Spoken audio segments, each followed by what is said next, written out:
Well, let's look at the week ahead for the markets. Joining us now is Roshan Padmanabhan, founder and fund manager at Luminance Global Fund. Roshan, good morning to you. Let's talk about first, John mentioned earlier about this Shenzhen and the updates of the Hong Kong Shanghai Stock Connect here. Still in limbo. People are saying that Shenzhen may be a good alternative here. What's your take on all this? Good morning, Yvonne. Thank you for having me. Shenzhen is a little bit riskier, so I would be a bit more cautious on Shenzhen. Shanghai has a lot of blue chip names, a lot of large Chinese companies which foreign investors have not been able to buy, at least some foreign investors have not been able to buy.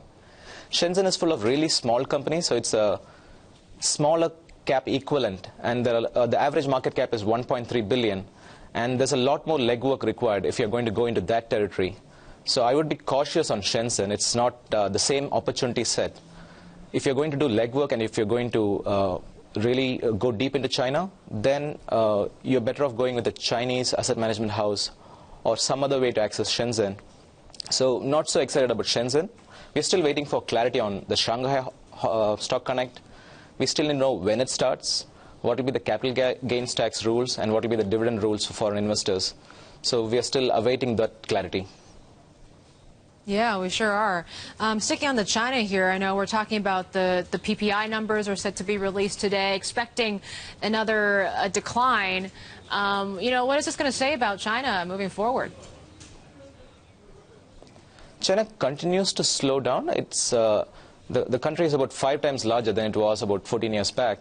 So we can't expect the same 10%, 8% growth numbers. So we will see it slowing down. The trend is more important. It's very hard to point out that this quarter it will be 7.3 or 7.0. The trend is that it is slowing down at the aggregate level. More importantly, we see a lot of bargains in Chinese property names.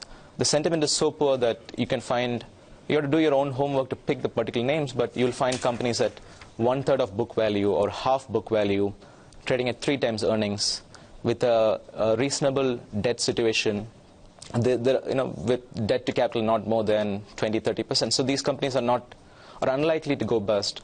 So there is a lot of work required because there are probably 85,000 Chinese developers, not all of them listed, of course.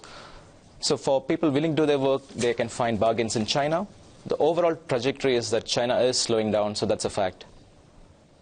Yeah, it sure is a fact, too. I mean, President Xi Jinping announcing that as well when he delivered his speech at APEC, saying 7% is okay, saying that it's kind of part of their trend here, and it's a new normal. Is it okay? It is definitely okay because different stocks could do much better than that. A stock could show 15% earnings growth, even when the country as a whole is growing only at 7%. So we have instances even in the media sector, in property sector, as we just mentioned. Some sectors are very hard to call, like banks, because banks, being the lenders to property developers is very different from lending to property developers is very different. They have a different set of risks than when you buy the end result of the property game, which is if you buy the shares of the property, the large listed property developers. So they are very different kinds of risks. So there are private developers who have leveraged up too much, and there could be there'll be many private developers who might get into trouble. But that does not affect the fact that there are a lot of bargains in China, and there are a lot of companies where you could see 15-20% earnings growth with several year visibility, even if you go through a period of turmoil. All right. Well, and then I was interested. I'm intrigued by this Singles Day in China because they're talking about this Alibaba big day tomorrow, and they really have been trying to fuel those sales there in the last couple of years, really kind of monopolizing this day. But you said there's some hidden Alibaba proxy here? Well, there are different ways to play Alibaba around the world. SoftBank is trading at a significant discount to some of the parts, including the Alibaba stake.